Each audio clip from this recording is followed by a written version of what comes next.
Seja muito bem-vindo ao Enfoco. A Grécia não vai apresentar uma nova lista de medidas na próxima reunião do Eurogrupo. A garantia foi dada pelo ministro grego das Finanças numa entrevista a um jornal alemão. Numa reação ao fracasso das negociações do último fim de semana, Alexis Tsipras acusou os credores de andarem há 5 anos a pilhar a Grécia.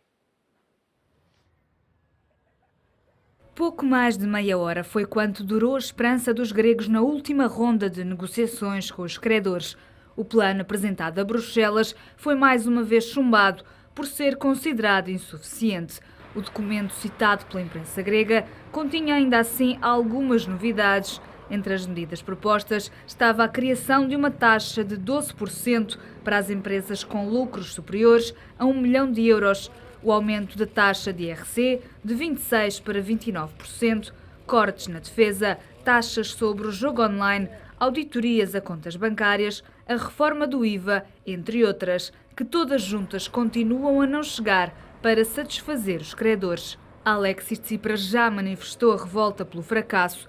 Em comunicado, o primeiro-ministro grego diz que os parceiros estão há 5 anos a pilhar a Grécia e que por trás da intransigência deverão estar motivos políticos. O líder do Syriza diz que cabe agora aos credores avançar com um novo plano para salvar Atenas da bancarrota, uma opinião contrária à de Mário Draghi. It should be absolutely clear that the decision on whether to conclude the review of the current program and disburse further financial support to Greece lies entirely with the Eurogroup, so ultimately with the euro area member states. Hence, this is a political decision that will have to be taken by elected policymakers, not by central bankers. Such a strong and credible agreement with Greece is needed, not only in the interest of Greece, but also of the euro area as a whole. While all actors will now need to go the extra mile, the ball lies squarely in the camp of the Greek government to take the necessary steps. Por toda a Europa sucedem-se os apelos por um acordo urgente na Grécia e aumentam de tom os rumores que falam de uma saída iminente do país da moeda única. Parce que tout doit être fait pour que la Grèce reste dans la zone euro. Et en même temps, la Grèce doit comprendre que pour rester dans la zone euro, il faut faire un effort, et les institutions, pour que la Grèce puisse rester dans la zone euro sans ajouter d'autres drames, qu'il y ait un certain nombre de recherches de compromis. Et la France, elle doit être justement celle qui appelle, l'Allemagne de Mme Merkel a aussi cette responsabilité, à la solution. Nous ne sommes pas loin d'une solution, mais quand il n'y a pas la solution, il peut y avoir la crise. Na quinta-feira voltam a reunir-se os ministros das Finanças da zona euro. Yanis Varoufakis já avisou que não vai submeter um novo plano de medidas ao Eurogrupo por não ser o fórum adequado. A 30 de junho expira o prazo para a Grécia reembolsar 1.600 milhões de euros ao Fundo Monetário Internacional. Luís Gomes e Garcia Pereira são os convidados deste Em Foco. Muito boa tarde. Luís Gomes, começava por si. Olhemos para o caso da Grécia. A última declaração de Alexis Tsipras é falar nas responsabilidades criminais do Fundo Monetário Internacional. Recusa-se a apresentar mais medidas. Perante isto, se calhar vale a pena perguntar de que lado é que está realmente a bola, da Grécia ou da Europa? Bem, eu acho que a Europa tem que tomar uma posição definitiva relativamente a esta matéria. Quando? O mais rapidamente possível. Aliás, sabemos todos o pânico que isto está a causar nos próprios mercados e sabemos, inclusivamente, que essa situação na Grécia pode contaminar, sobretudo aqueles mercados mais frágeis, que é o nosso caso, o caso de Portugal e de outros países mais periféricos, em que tem vindo a ter um reequilíbrio do ponto de vista das finanças públicas e da sua situação económica, mas que pode vir de um momento para o outro se não houver aqui um acordo. E se isto porventura for ficando em banho-maria e aqui numa troca de palavras, naturalmente prejudica o trabalho que foi feito ao longo dos últimos meses, se não dos últimos anos. Eu acho que ambos estão a brincar com o fogo. Muito sinceramente, acho que ambas as partes estão a brincar com o fogo. Eu acho que a Grécia não pode... Em primeiro lugar, a Europa tem que respeitar aquilo que é a legitimidade de cada um dos países. Mas a própria Grécia também não pode aqui tomar uma posição de dizer nós não mudamos nada, nós é que estamos bem e, portanto, a Europa é que se tem que adaptar a nós. Essa também não é a circunstância mais adequada. Eu acho que, na verdade, a situação que nós vamos agora, nas próximas semanas, verificar é uma situação de muita tensão entre a Europa e Bruxelas. E é uma tensão que eu não estou a ver, sinceramente, aqui uma saída à vista. Sinceramente, não estou a ver uma saída à vista. Naturalmente que aqueles mais maquiavélicos no quadro das grandes potências europeias, eventualmente, já prevendo que isto podia acontecer, já tomaram todas as diligências para proteger as suas próprias economias. Sabemos que isso está a acontecer e que aconteceu num tempo muito recente. Agora, naturalmente, o povo grego vai sofrer se não houver aqui um acordo, porque acho que não é manifestamente bom para a Grécia. Agora, isto resume-se àquilo que se tem resumido a Europa nos últimos 4 anos. Ainda neste fim de semana, o primeiro-ministro de Itália tomou uma posição que me pareceu muito interessante relativamente à Europa, que era apelar à solidariedade na Europa, relativamente à questão da imigração. E nessa verdade, eu pôs o dedo da ferida aquilo que há muito também nós discutimos aqui, já se discute, que é a Europa não tem sido uma Europa solidária. E, aliás, reagiu bastante mal, já que leva a conversa para a imigração, quando a Europa se dispôs a distribuir 24 mil imigrantes, quando ele diz, não são 24 mil, são 100 mil imigrantes que estamos a falar. 150 mil, se me permite. E nessa medida, esta é que é a questão essencial, que é a falta de solidariedade na Europa. Agora, a Grécia, há questões que não se conseguem perceber, que é, há determinadas situações na Grécia que são claramente um exagero face aos dias que hoje estamos a viver. A questão da idade da reforma, a questão do excessivo peso da administração pública e por aí fora. E, portanto, tem que dar aqui uns sinais de aproximação. Portanto, eu, sinceramente, não sou aqui nenhum adivinho, não consigo dizer onde é que isto vai dar, mas vamos assistir aqui a uma tensão neste período de pré-verão muito preocupante e espero manifestamente que isto não tenha nenhum efeito de contágio para os nossos mercados. Garcia Pereira, uma sondagem feita ontem na Grécia diz que a maioria dos gregos, cerca de 57%, prefere um mau acordo a uma saída da Grécia do euro. Voltamos àquela questão, até que ponto é que os governos representam as vontades dos cidadãos? Bom, boa tarde. Eu acho muito curioso que se levante o problema da legitimidade ou não legitimidade do atual governo grego para sair do euro, quando não se levantou qualquer problema de legitimidade para o governo grego ou o governo português terem metido os respectivos países no euro. É muito interessante e mostra bem o que é a hipocrisia completa neste momento, neste tipo de argumentação.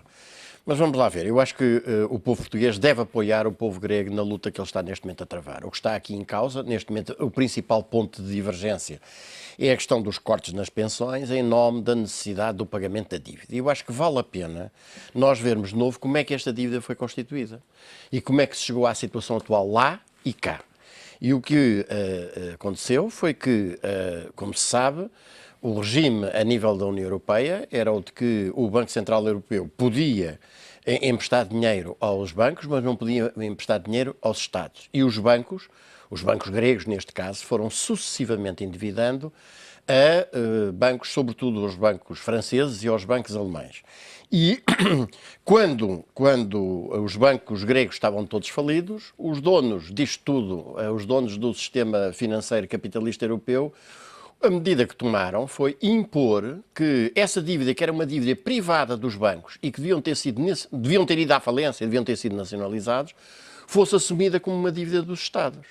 E, portanto, que tivesse de ser paga pelos cidadãos dos respectivos Estados. Lá, como exatamente se passou aqui com o memorando da Troika. Ora, esta dívida, repito que era uma dívida da banca, foi transformada numa dívida do povo grego, que não foi ele que a contraiu, nem tem que a assumir. Aliás, deve-se dizer que esta responsabilização do Estado, dos Estados, do Estado grego, do Estado português, é tanto mais escandalosa quando, mesmo já em plena crise financeira, quando o endividamento e a falência dos bancos se agravava, os bancos nunca deixaram de distribuir dividendos pelos respectivos acionistas. Aliás, cá em Portugal houve inclusive muito um que foi pedir dinheiro emprestado à Caixa Geral de Depósitos para distribuir dinheiro aos acionistas. Mas depois de ter recorrido à linha de recapitalização, não esteve a distribuir dividendos.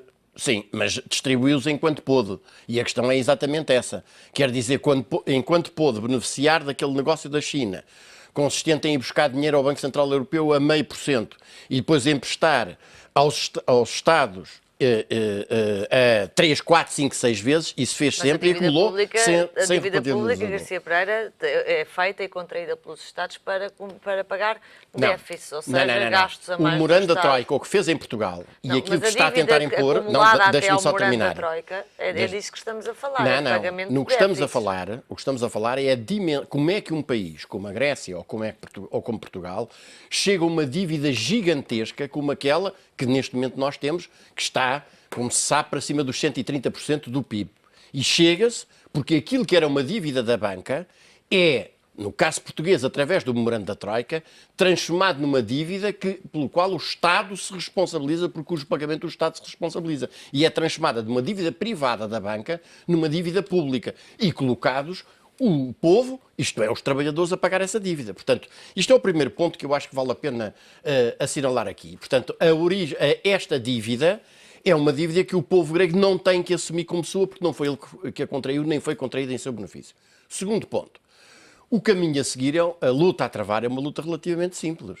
Isto é, trata-se de nacionalizar a banca, trata-se de recriar a moeda nacional, estabelecer primeiro uma paridade de um dracma, um euro num primeiro momento, desvalorização seguinte. Não, o povo grego ainda está iludido pelo facto de o euro ser aparentemente uma moeda forte. Mas o que o povo grego, apercebendo-se de quais são as consequências, porque as únicas medidas que estão neste momento verdadeiramente na linha de discussão é as únicas medidas que os grandes capitalistas financeiros internacionais conhecem. Deixe-me só, Luís Gomes, deixe-me só terminar. Está bem, só para dizer que gostava de fazer um que conhecem, que é, como aliás está a discutir cá, é muito interessante que também aqui em Portugal, as medidas que se estão a discutir neste momento e causaram até já alguma celema, seja ir em cima sempre dos mesmos com o corte das pensões e dos salários. E, portanto, eu diria que os credores têm neste momento a garganta muito alta.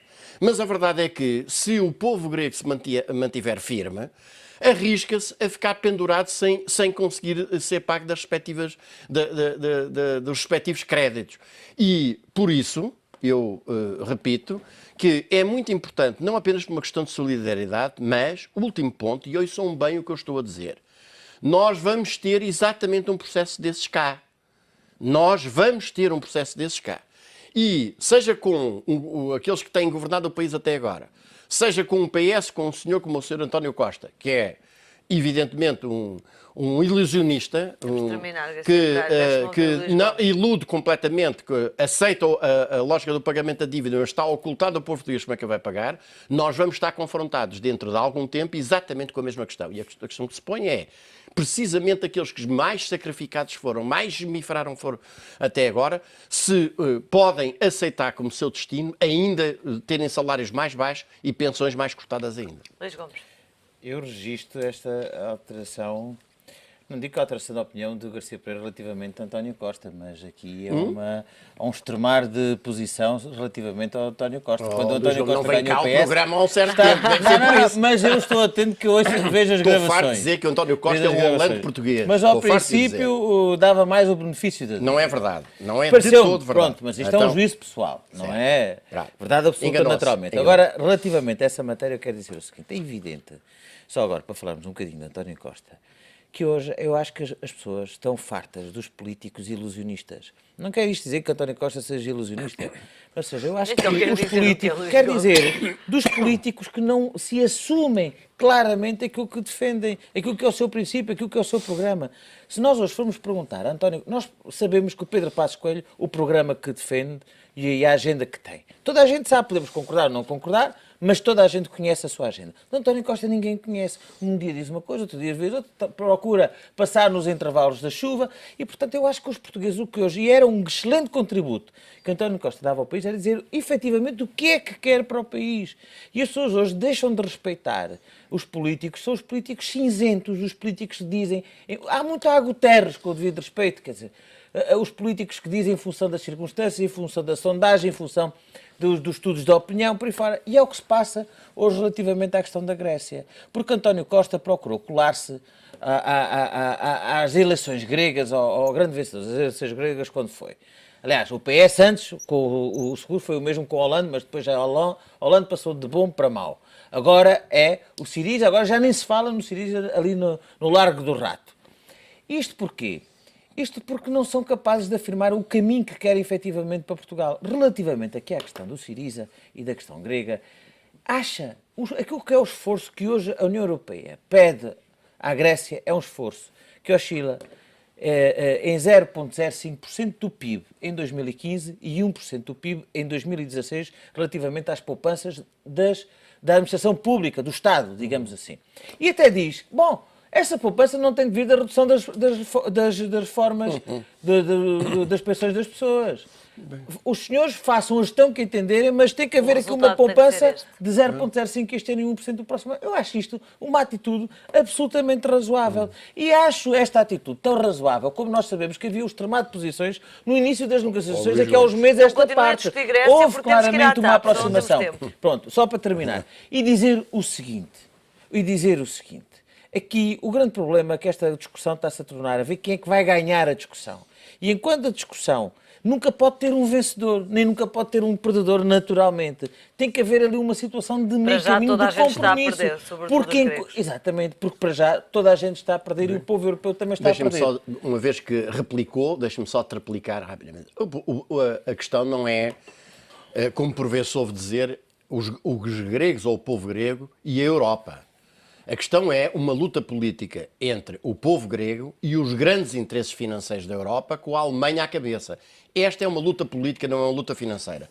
Em segundo lugar... Essa luta, eu dou alguns contributos para ela Luís Gomes, e percebo. Luís Gomes, vamos manter aqui um certo equilíbrio, porque se é o primeiro a falar, eu respondo e depois respondo outra vez e depois eu respondo, teremos aqui um certo desequilíbrio. Isto era para salientar esta questão. E este problema é um problema muito mais importante para os restantes povos da Europa do que parece. Porque exatamente o problema das exigências das medidas, e é uma treta dizer-se que a União Europeia não exige que as medidas passem sempre por este tipo de medidas, porque nós temos a experiência entre nós. Quem é que tem pago, efetivamente, as medidas de austeridade? E são sempre os mesmos. São os trabalhadores, isto é, aqueles que ainda estão no ativo ou aqueles que já trabalharam uma vida inteira. E a questão, exatamente o que se está a discutir hoje em Portugal, é exatamente a necessidade de cortar pensões para manter o déficit dentro dos limites que a União Europeia quer impor a Portugal. Mas Portugal não cortou as pensões dos mais desfavorecidos. Pois não. Pois não. Já lá vamos. Garcia Pereira, olhemos para a TAP. A TAP fechou-se o dossiê na semana passada, depois disso ficámos a saber que, afinal, poderia haver entrada de capital do Banco Público Brasileiro, o BNDES. Perguntar-lhe se, de facto, houve aqui alguma falta de transparência naquilo que foi este processo.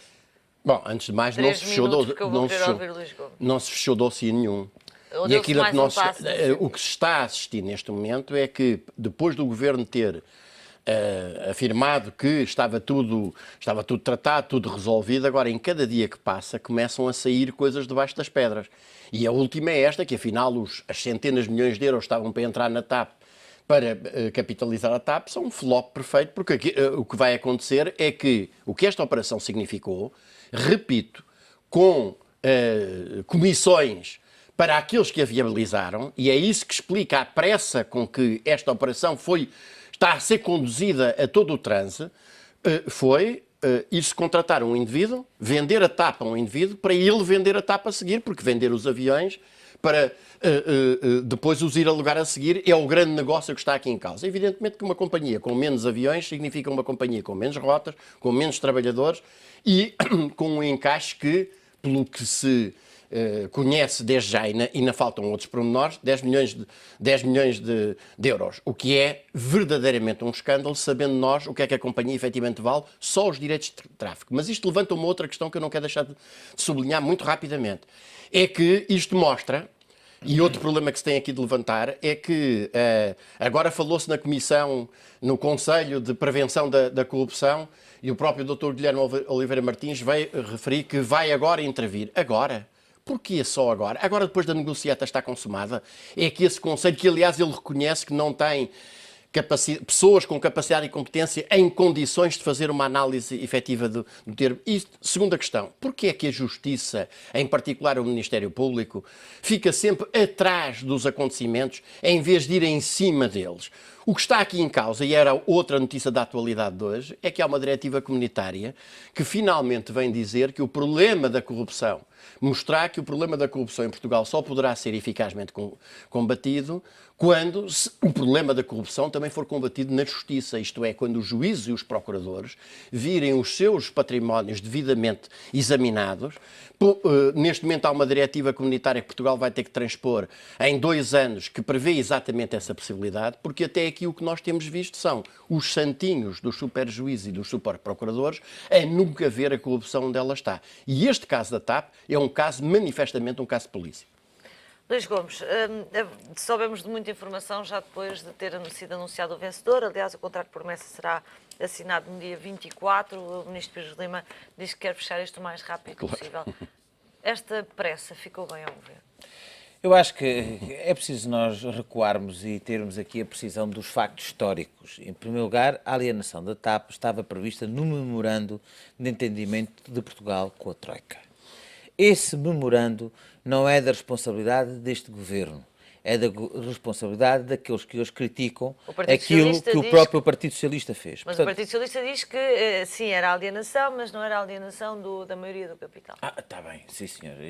Nem isso está lá no memorando. Nem isso está lá no Está memorando. lá claramente a alienação. Não está. Desculpa, está a privatização da TAP. Não está. Está lá. Não está assim. O conjunto de soluções está como? O próprio PS Está assumiu como? que estava lá a privatização. Está, mas não está em posição de ceder a maioria do capital a privado. Essa estava parte. a privatização. E, em segundo lugar, como Isto o Luís uma Gomes opção sabe perfeitamente, governativa. estava lá previsto, o objetivo das privatizações era para a Troika, Um encaixe financeiro. a necessidade de um encaixe financeiro com um objetivo de cerca de 5 mil milhões de euros. Nós já vamos em 9 mil milhões de euros Deixa-me- e o Ó, encaixe Pereira, financeiro está deixa- este deixa- ano. deixa- Eu agora fiz o Luís uma Gomes. pergunta, você aproveita a boleia. Já agora só para dar uma nota. Mas como é que se pode Afinal, exigir um encaixe? o governo desse? privatiza o que dá Como é que lucro se e o que não pode- dá Pereira, há lucro. bocado Como é que se zangoste pode? porque o Luís Gomes Como é que se interrompeu. pode exigir? Como é que se pode exigir um encaixe desses se a TAP dá estes prejuízos Não dá. que nós sabemos e que é público? Evidentemente que a não existir a TAP no universo das contas públicas significa uma poupança para o Governo, Mas claramente. situando para o Estado, mas situando a questão não exatamente no sim ou não à privatização, mas à forma como este Governo a fez, ou seja, não conhecemos o conteúdo das propostas que estavam em cima Essa da é mesa. outra questão. No dia a seguir sabemos que afinal há um Banco Público Brasileiro a E ainda vamos saber financiar... mais A questão coisas. do Banco Público Brasileiro a mim não me choca objetivamente. Porquê? Porque é naturalmente, se calhar, um parceiro financeiro daqueles que são os compradores. A mim, objetivamente, não me choca. Isso Não faz se devia parte. saber antes? Isso faz parte. Não, o que se deve saber é com transparência cada uma das propostas. Eu, quando faço um concurso público na Câmara Municipal, tenho o Mas isto portal, não foi concurso público, tenho não é? uma... Está bem, mas E tenho não é só as o propostas. portal e, portanto, tudo tem que lá estar bem claro para qualquer pessoa que vá lá consultar. Isso não há testas de E, ferro portanto, ou homens de agora, mas isso já são questões absolutamente bem. artificiais, ou Artificiais. enfim, não há quais são os dados objetivos dessa matéria. Não há, quer dizer, pode haver desconfiança, mas isso é a justiça que os investigue, ou as pessoas que têm dados concretos Esse é o que os ponto que eu denuncie. levantei. Porque que os depois denuncie. está Mas consumado. eu isso, o ponto que levantou pois. relativamente à justiça, eu subscrevo. Agora, eu não vou aqui levantar juízos de valor sobre pessoas que não conheço, que não têm qualquer facto que demonstre e que leve justamente a pensar nisso, e, portanto, não estou dentro do Conclua em processo relação- em relação nessa à matéria. TAP. A Luís questão Gomes. essencial aqui é o seguinte: trata-se de uma empresa pública que prejudica gravemente as contas públicas portuguesas com graves prejuízos. Já passaram inúmeros governos de diferentes cores políticas, permaneceu o gestor que foi nomeado por governos de diferentes cores políticas, já há não sei quantos governos, ou 3 ou 4 governos atrás, e que não consegue reorientar aquilo que são os valores negativos da TAP. Portanto, houve uma decisão, cumprindo aquilo que é o memorando da Troika, de encontrar uma solução para a TAP. Foi feita. Se há questões de transparência em causa, as pessoas que, junto aos tribunais, tomem as devidas ilações e diligências para o efeito. Mas Mas é isso, não sabe que é sempre nas vésperas de um governo cair e de outro tomar posse que as grandes negociatas com base na corrupção se fazem. Não sabe o que aconteceu com o Porto de Calais. Não sabe o que aconteceu com os submarinos. Deixa-me só dar uma nota. Exatamente nas vésperas. Os submarinos não foi nada aprovado, mas o que é que foi Pois aprovado? não, exatamente. Pois, mas o que é que foi com a aprovado nos justiça submarinos? Olha, com os submarinos o que foi aprovado, eu respondo-lhe já. Sim. O que nos submarinos foi aprovado foi na Alemanha haver condenações por indivíduos que corromperam e em Portugal, da forma como o Ministério Público não investigou as coisas, ter havido absolvição. Ou seja, nós tivemos uma corrupção que não tem corrompido. Isso é uma opinião sua relativamente Não é a essa opinião, isto é um matéria. facto. Não, que o Ministério Público não investigou o que devia investigar, não, é uma opinião, não sei. Não conheço o processo, não posso dizer nenhuma coisa nem outra. Mas agora, relativamente a esta matéria, eu não vou aqui fazer juízo de valor. O Governo sempre disse que ia tomar esta diligência relativamente à TAP. Está no exercício das suas funções. Da forma certa, tem legitimidade. Se agora o processo foi transparente ou não foi transparente, quem tem razões para o efeito, que reclame e nos termos da lei. E agora eu não vou dizer que foi transparente. Não fica bem. Porque a pressa mostra bem que o que está aqui em causa são as luvas e as comissões de um grande negócio. Eu sou coerente e eu não vou aqui fazer juízo de valor relativamente a processos que eu não conheço por dentro e relativamente a pessoas que não têm provas objetivas para o efeito. Não conhece, mas devia conhecer. Não conhece, mas devia conhecer como todos nós devíamos conhecer. E exatamente a opacidade do negócio mostra como o que está por trás dele. Garcia Pereira, Eu não obrigada, uma coisa Luís com Gomes. outra. Obrigada. O Enfoque fica hoje por aqui.